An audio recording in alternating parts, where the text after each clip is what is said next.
Professeur Didier Raoult, où en est la circulation du virus? Quelle est la cinétique de l'épidémie actuellement? Pour ce que nous voyons nous, mais aussi pour ce que je lis qui se passe en France et en Europe, comme d'habitude, comme j'ai toujours pensé, cette maladie étant nouvelle, elle est imprévisible, et donc le pire n'est pas sûr. Et donc on voit que dans la deuxième épidémie, celle que nous voyons actuellement, il y a eu deux poussées épidémiques qui pour nous correspondent à des variants nouveaux. On vient d'ailleurs d'avoir notre première publication sur les réinfections avec deux variants nouveaux, le variant de la première épidémie et un variant de la deuxième épidémie qui s'appelle le 4, qui est celui qui circule le plus actuellement. Et donc la première bosse que l'on voit ici, c'était essentiellement ce qu'on a appelé le variant Marseille 1. La deuxième bosse que l'on voit essentiellement, c'est ce qu'on appelle le variant Marseille 4, qui chacun fait leurs épidémies, font leur épidémie, et donc amène au fait qu'on ait plusieurs sauts comme ça, et qu'on ait quelque chose qui est plus en taux ondulé qu'en courbe de Gauss, comme on avait l'habitude de le voir quand il y a un seul virus qui circule. On voit qu'il y a toujours un décalage entre le nombre de cas dépistés, le nombre de cas hospitalisés et le nombre de cas en réanimation. On avait calculé qu'il y a 8 à 9 jours de décalage entre le diagnostic et la réanimation. Quand les choses se font, le diagnostic se fait suffisamment tôt. Et donc, en réanimation, les hospitalisations n'augmentent plus, en hospitalisation non plus. Et en nombre de diagnostics qui sont réalisés, ça diminue. Sur l'observatoire que nous voyons, donc on a plutôt l'impression que la situation s'améliore. Elle a commencé à s'améliorer, vous voyez, avant le confinement direct, ce qui devrait amener à une réflexion associée au fait que la mortalité est modérée et ne touche essentiellement, si on s'occupe des patients, que des gens qui ont une espérance de vie extrêmement faible, avec quelques exceptions qui ont peut-être des anomalies génétiques, qu'il faut arrêter de dramatiser cette épidémie, il faut se calmer. Moi, je suis très étonné de voir cette excitation, cette peur généralisée. Je dis depuis le départ que ce qui m'inquiète, c'est la peur. Je pense qu'on a excité les gens, à les terrifier, on leur fait avoir des comportements qui sont des comportements inacceptables. Je pense qu'on risque une recrudescence du terrorisme. Il y a même des gens maintenant qui ont proposé sur Twitter d'avoir un attentat terroriste contre moi. Il y a des gens qui m'ont menacé, des gens qui menacent mon avocat.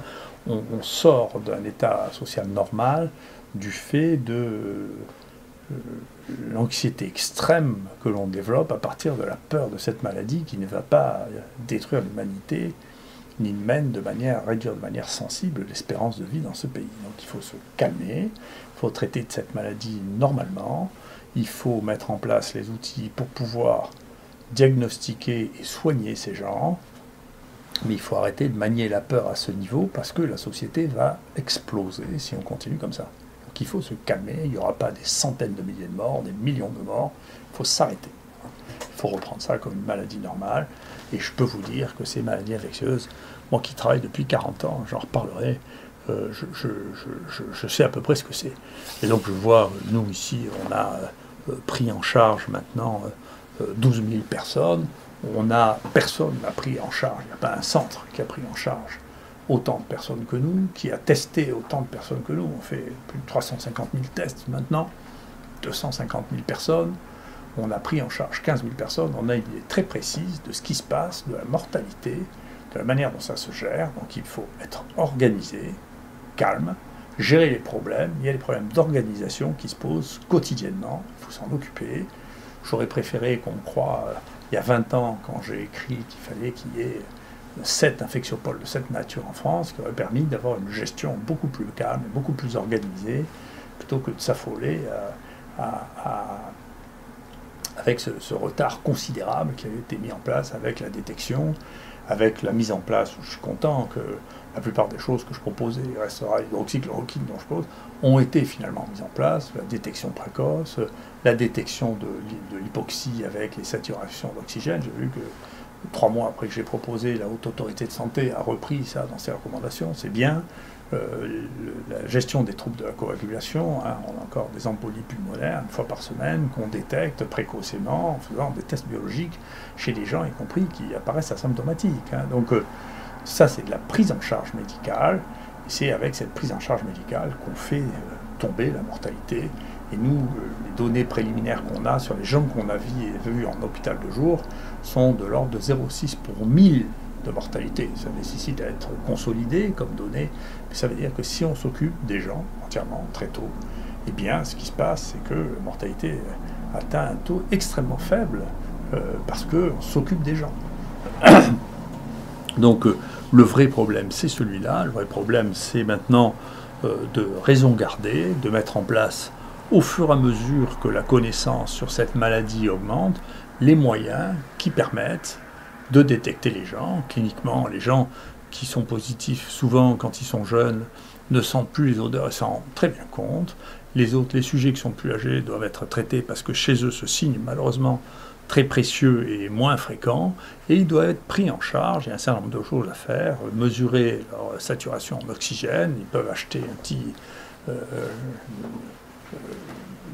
petite prise d'oxygène dans les pharmacies, ça coûte pas très cher, et surveiller ça, et quand on a l'oxygène qui est en dessous de 80, je dis la même chose que la chaise, qui est d'accord avec moi maintenant, très bien. Mais quand on a moins de 95, eh bien, il faut aller à l'hôpital, se faire prendre en charge tout de suite, parce que c'est en dessous de 95, les choses peuvent aller très vite, et on peut se trouver très très vite en réanimation, et là, le pronostic est moins bon. Donc voilà, tout ça, c'est de la médecine, il faut revenir à la médecine, il faut arrêter de s'affoler, il faut arrêter de crier qu'on va tous mourir, parce que ça excite les gens, c'est de plus en plus dangereux, c'est de plus en plus difficile, les gens pètent les plombs, les gens qui sont fragiles nerveusement explosent, il ne faut pas le faire. Voilà. Il ne faut pas vivre dans la terreur, c'est pas bien, il faut revenir au calme, d'accord, et il faut revenir, je vous assure, on a vu plus de gens que tout le monde, moi je n'ai pas attrapé le Covid, je ne fais pas de prophylaxie, je me lave les mains 100 fois par jour, je ne suis pas mort, et pourtant je fais partie des groupes à risque, j'ai plus de 65 ans. Voilà. Donc, et j'ai pas peur, pas une seconde. Voilà.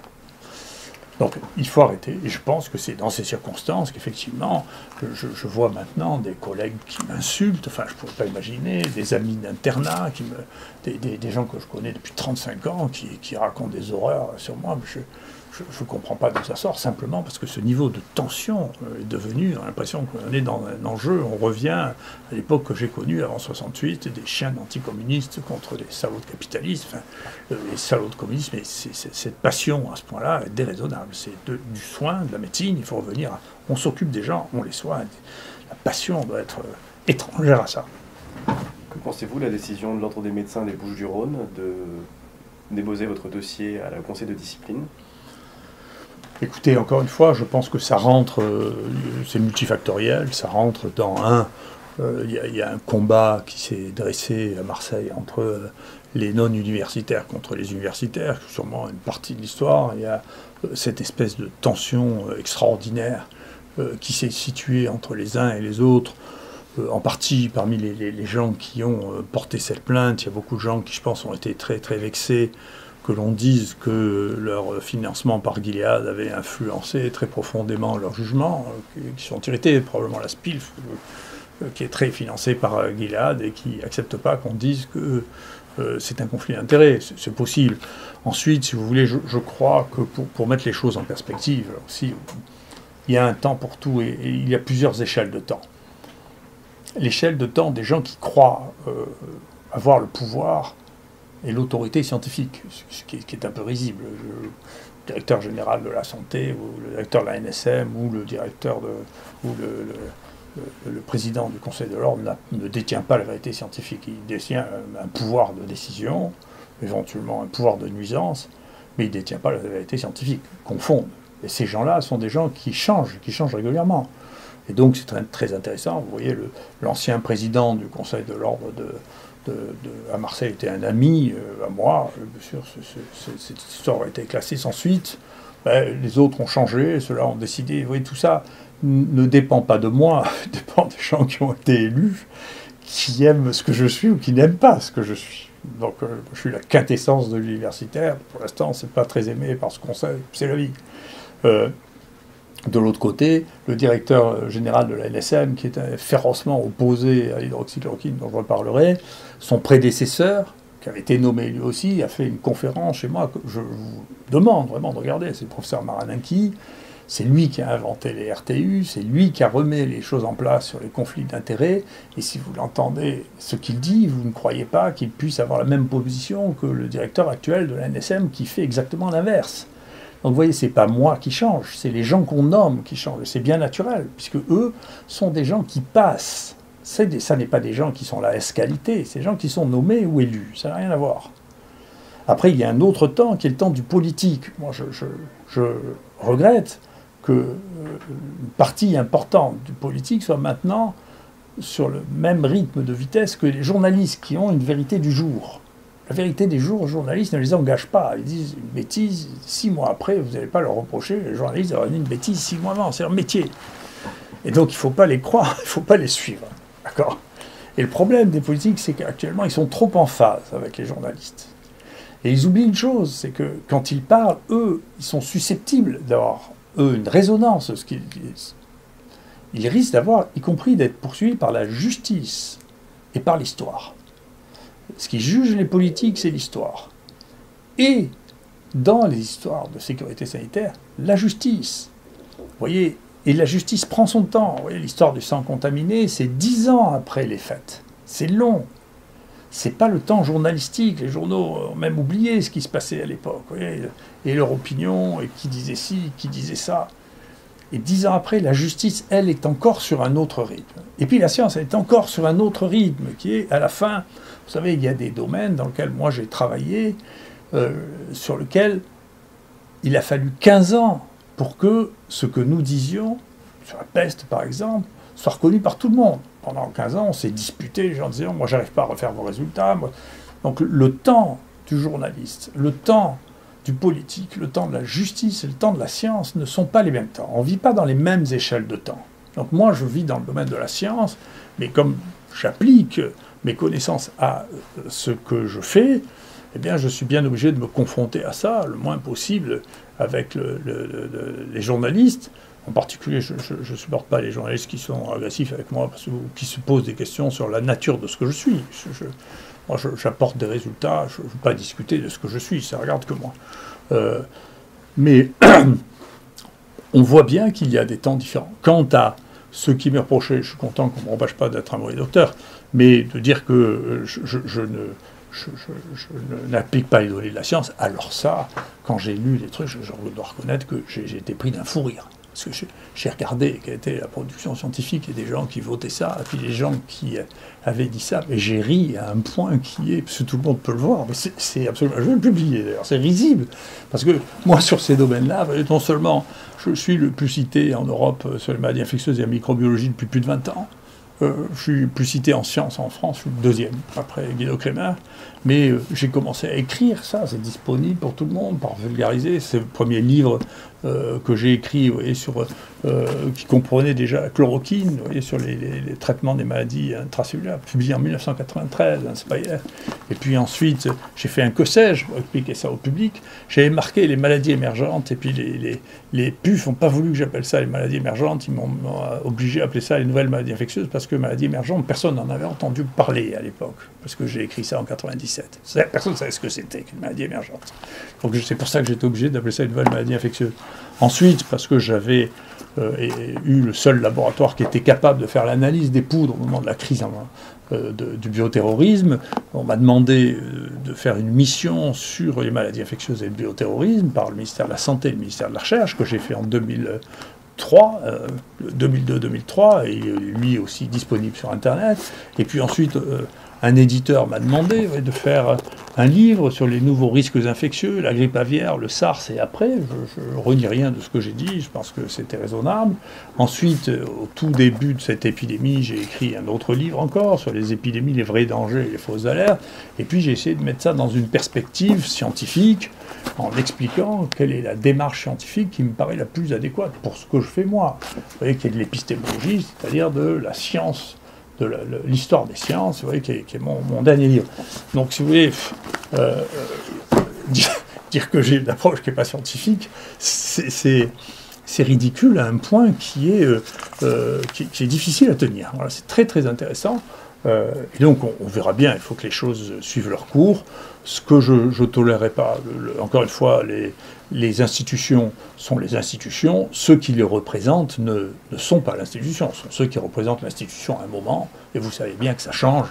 Moi, j'avais dit une fois, vous savez, les ministres de la Santé, en moyenne, dans ce pays, ça dure 2 ans et demi. Donc, c'est pas définitif, ce que pense un ministre de la Santé. Ça dure le temps où il est là, puis il y en a un autre qui pense autre chose, et puis ensuite, il y aura des élections présidentielles, on verra bien qui sera le président, on verra bien qui sera le Premier ministre, on verra bien qui sera le ministre de la Santé. Et c'est pareil pour le Conseil de l'Ordre, il y aura des élections. Peut-être ça donnera un enjeu de l'élection, de savoir si maintenant on peut se servir du Conseil de l'Ordre pour empêcher les gens de parler, c'est une vraie question. Le Conseil de l'Ordre est là pour régler les problèmes déontologiques entre les médecins. Moi je ne me dispute pas avec les médecins, à la différence des autres, j'insulte pas personnellement les gens, ni sur Twitter, ni à la télévision. Ça c'est des problèmes déontologiques dont théoriquement le Conseil de l'Ordre doit s'occuper. Après, le Conseil de l'Ordre n'est pas là pour me faire taire. J'ai essayé une première fois de me faire taire, c'est un peu difficile de me faire taire, en particulier parce que ce que je fais, ça n'est que transmettre les résultats de ma connaissance, et que comme universitaire, bien sûr, c'est non seulement mon droit, mais c'est mon devoir. Et donc, je continue à le faire. De toute manière, je ne vois pas comment le Conseil de l'Ordre pourrait m'empêcher de parler. Voilà, et donc je pense que ce sont les éléments qui devraient éclairer les uns les autres. Je souhaite que tout ça se termine le plus simplement du monde, une fois que les gens seront revenus à un niveau de tension normal, ils arrêteront de s'exciter sur des choses sur lesquelles on se demande même en quoi ils sont concernés, quoi. Où en est-on sur le plan du traitement du Covid ? Oui, d'ailleurs c'est intéressant parce que c'est justement, vous voyez, une des questions qui est posée. Comment, qu'est-ce que c'est que cette histoire de l'hydroxychloroquine ? Il y a deux choses à voir dedans. Donc, puisqu'il a semblé depuis le début qu'il fallait absolument. Le problème de l'hydroxychloroquine, c'est que ça empêchait le développement du remdesivir, qui est le médicament de Gilead. Alors, pour vous mettre en phase, ce médicament est un médicament qui avait été mis au point pour traiter les infections virales et qui avait été testé sur Ebola, dans des études non randomisées, hein, bien sûr, c'était pas, à l'époque, c'était pas la mode, et qui ne marchait pas. Donc on a dit, tiens, on va le recycler, là, c'est pas moi, hein, on l'a recyclé. D'ailleurs, moi, la première réunion que j'ai eue avec le conseil scientifique, il n'y avait qu'une chose à la bouche, et il faut essayer de tester le remdesivir. Très bien. Qui avait déjà commencé à être testé, parce que j'ai observé, puisque j'ai vu la discussion entre le directeur de Gilead et Yazdan Pada, qui se tutoyaient en se disant, tiens, je t'ai le remdesivir. Alors bien sûr, ça venait d'insuffisance rénale, mais ça on le savait. Donc devant moi, devant le président de la République. Donc je vois bien que c'était l'objectif. C'est comme ça que ça s'est passé. Si quelqu'un veut m'accuser de témoignage, je lui souhaite bonne chance. Donc moi j'ai essayé d'introduire ce qu'avaient fait les Chinois. Les seules données qu'on avait, c'est l'hydroxychloroquine, c'est pas moi. Après, que les gens aient essayé de faire croire que je peux avoir des rapports de conflit d'intérêts avec Sanofi, qui, au contraire, avec qui j'ai les plus grandes difficultés pour avoir l'acheminement de médicaments, c'est pas raisonnable. Et puis il n'y a qu'à regarder, il y a des mon ami Marananki, sous les recommandations de Xavier Bertrand, a fait des déclarations de transparence que vous avez entièrement, vous n'avez qu'à les regarder. D'accord. Mais cette affaire a fait soulever incontestablement cette espèce de fanatisme pro-Gilead et pro-remdesivir, a fait soulever incontestablement des questions de savoir pourquoi est-ce que tout le monde veut faire du Gilead. Ça a amené à voir que le nombre de gens qui avaient reçu l'argent en nature ou en argent par Gilead est considérable. Moi c'est pareil, à peine ai-je parlé de l'hydroxychloroquine qu'un collègue m'a téléphoné la nuit, je finis par identifier que c'était, de manière anonyme, pour me menacer du pire si je ne retirais pas que l'hydroxychloroquine pouvait marcher avant le lundi à 8h du matin. Et donc après, je me suis rendu compte que c'est lui qui recevait le plus d'argent de Gilead. Alors peut-être que tout ça sont des coïncidences en France, hein, donc peut-être que tout ça sont des coïncidences. Mais oui, c'est des coïncidences, moi je ne suis pas complotiste, hein, mais c'est des coïncidences qui finissent par être troublantes. Donc il y a quand même un rôle là, dont je ne connais pas exactement l'importance, dont il faudrait bien que le pays se préoccupe et faire appliquer les lois, et que dans les temps à venir, le pays se préoccupe de faire des lois qui soient aussi rigides pour les praticiens qu'elles le sont pour les hommes politiques, par exemple, pour lesquels on a régulé ça. D'accord ? Et donc, on voit que les conséquences de ça sont une colère considérable. Beaucoup de gens qui sont, d'ailleurs, des collègues qui sont en colère contre moi, sont dans cette situation, qui est facile à regarder, hein, sur Eurofordoc.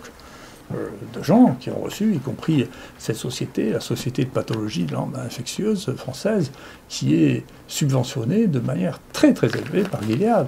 Et vous savez, ceux qui disent « Oh non, non, mais c'est juste de la bienveillance », tout ça, ils oublient cette réflexion de Milton Friedman, qui est un prix Nobel d'économie, qui dit « Il n'y a pas de repas gratuit. Ne croyez jamais quelqu'un qui vous invite à dîner n'a rien à vous demander en échange. » C'est pas vrai. Alors quand là, c'est pas vous inviter à dîner, mais c'est vous donner des sommes pareilles, c'est qu'il attend quelque chose en échange, et il a eu. Parce que quand même, c'est une des choses les plus belles que j'ai vues dans ma vie, pour faire un film d'horreur. C'est que, vous voyez, ça, c'est un papier de Science du 23 octobre. C'est un journal américain, c'est le meilleur journal scientifique américain. Ils ne sont pas suspects quand même de ne pas aimer les produits américains. Et donc, ils disent, voilà, tous ces essais étaient très, très importants. Tous ces essais, on sait depuis février que ça ne marche pas, le remdesivir. Mais là, c'est octobre. Hein. Ils disent, voilà, tous ces essais sont très importants parce qu'ils ont enfin montré que le remdesivir ne marchait pas quand même. Hein. Donc ça, c'est en octobre. Et en octobre, le même mois, la Commission européenne achète pour 1 milliard de remdesivir. On sait que ça ne marche pas. Et le remdesivir, pour mettre ça en perspective, c'est un produit qu'on donne par voie intraveineuse. Les voies intraveineuses pendant 10 jours, d'accord, ça donne au moins 5% de complications graves. Thrombose, peut-être encore plus dans cette maladie dans laquelle on a des troubles de la coagulation, septicémie. Alors, on ne fait pas une perfusion pour rien. La perfusion, c'est un acte agressif, en particulier si on ne fait pas une perfusion d'une demi-heure. On fait une perfusion pendant 10 jours, c'est un acte agressif. D'ailleurs, il y a une véritable question qu'on va poser au comité d'éthique, c'est est-ce qu'il est éthique de faire des placebos par perfusion, c'est-à-dire de mettre à quelqu'un une perfusion alors qu'on sait qu'il n'y a rien dedans et qu'il prend des risques alors qu'il n'a aucun bénéfice à en tirer. C'est très grave de faire ça, puisqu'on sait que c'est dangereux. Et d'ailleurs, quand on regarde l'étude du New England qui disait que le remdesivir était un médicament merveilleux parce qu'il diminuait le temps d'hospitalisation, on voit qu'il y a 10% des gens qui avaient un placebo qui avaient des effets secondaires graves qui ont dû faire interrompre le traitement. Et donc, si le placebo avait été une pilule de talc, vous auriez 0 effet secondaire grave qui aurait fait arrêter le traitement. Donc ça veut dire qu'on a pris la responsabilité de perfuser des gens avec quelque chose dans lequel il n'y avait rien, mais le risque, simplement pour faire un essai, alors que vous n'auriez pas mis de perfusion du tout, pas mis de placebo du tout. Si vous mesurez juste la mort ou la charge virale, vous n'avez pas besoin de simulacre. Ce n'est pas des choses que les placebos modifient. C'est juste de l'adhésion à une espèce de mécanisme automatique qui a été imposé au fur et à mesure par l'industrie pharmaceutique.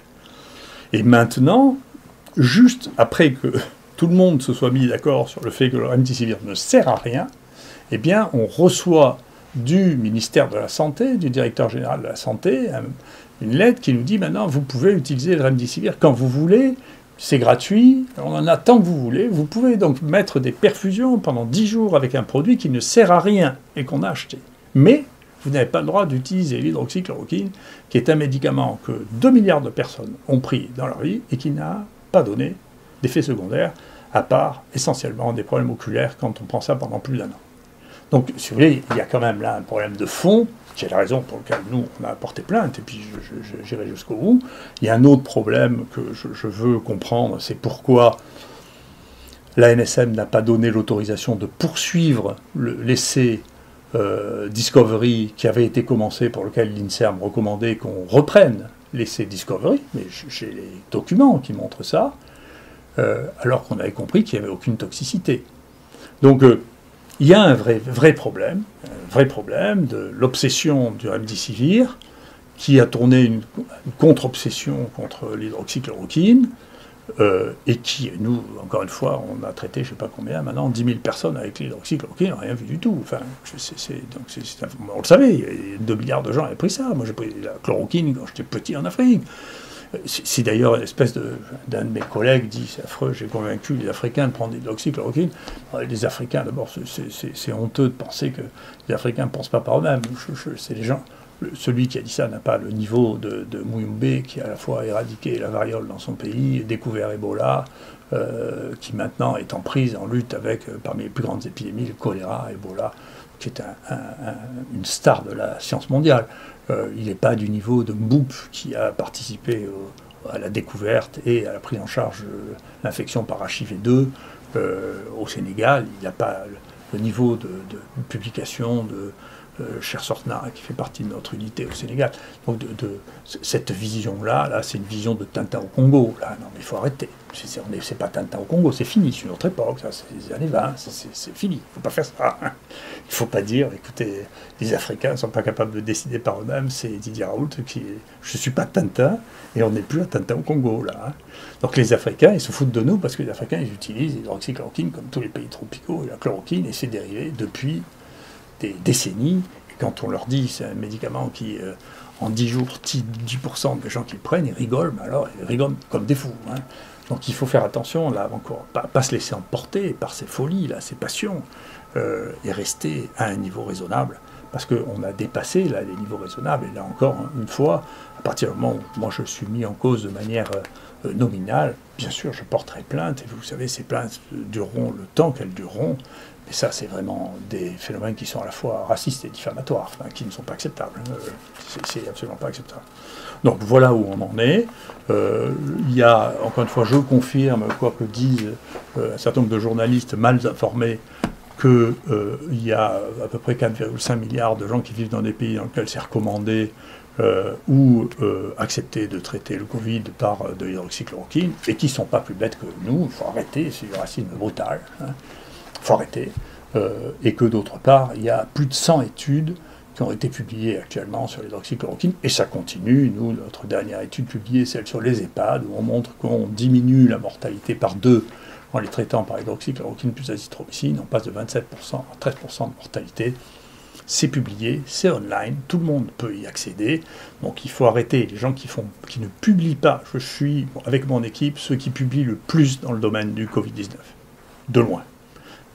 Ceux qui sont derrière nous, l'équipe qui est derrière nous, c'est l'équipe des jeunes de RL qui est très dynamique, parce que cette histoire d'anosmie a bien entendu mobilisé les énergies et qu'ils représentent l'avenir. Ces gens sont jeunes, dynamiques, pleins de jus, et sans a priori, ils sont en train de découvrir une partie de l'atteinte des nerfs olfactifs, ce qui nous permettent de sentir les odeurs, et gustatifs, ce qui nous permettent de reconnaître les goûts. Ils font un travail magnifique et merveilleux. Et ils publient, bien sûr. La science, c'est pas de parler à la télévision. La science, c'est de faire des publications dans les meilleurs journaux. Et nous, je peux vous dire, on a publié dans tous les meilleurs journaux de maladies infectieuses. 100%. Donc, il faut arrêter.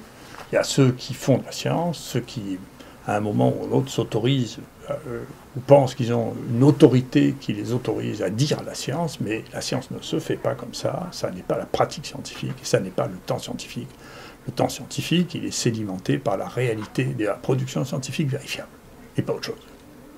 Et pour finir, de manière à ce que un certain nombre de calomnies qui se diffusent, pas officiellement, parce que je pense que les gens ont raison de se méfier, bien sûr, nous allons faire ce que la plupart des gens ne font pas, nous allons mettre à disposition pour toutes les équipes scientifiques qui voudront notre première énorme étude sur 3700 personnes pour que les gens puissent aller regarder toutes les données, y compris fouiller des données que nous n'avons pas fouillées, vérifier nos données, parce que bien sûr, nous, ce qu'on veut, c'est que ce que l'on dit soit vrai, parce que le principe de la science, surtout à mon âge, je fais 3500 publications, je ne vais pas m'amuser à faire des publications fausses, je ne vois pas très bien le bénéfice que j'en tirais, c'est idiot.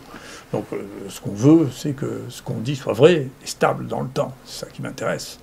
C'est l'avenir qui m'intéresse, c'est pas aujourd'hui que les uns et les autres soient en colère, ça m'est égal. Donc, encore une fois, il faut se calmer, il faut revenir à la raison, il faut laisser la place à la science, de la science aux scientifiques, aux gens qui font de la science, praticiens de la science, la médecine aux praticiens de la médecine, d'accord, il faut se calmer, il faut ramener tout ça à un niveau de tension qui soit raisonnable, parce que je trouve que les signes que je vois associés maintenant à cet état de tension sont inquiétants. Donc c'est pas l'épidémie, moi, qui m'inquiète, hein, c'est l'état de tension de la société qui est trop stimulé, trop inquiète. Et c'est ça qui m'inquiète beaucoup plus. Je suis beaucoup plus inquiet, pas Mathieu inquiet, qu'il y ait des gens qui commencent à écrire qu'il faut envoyer une voiture bélier pour me tuer, que j'ai peur de mourir de Covid. Hein. Donc il faut faire attention, il ne faut pas manipuler trop la peur des gens. Il ne faut pas le faire, c'est très dangereux.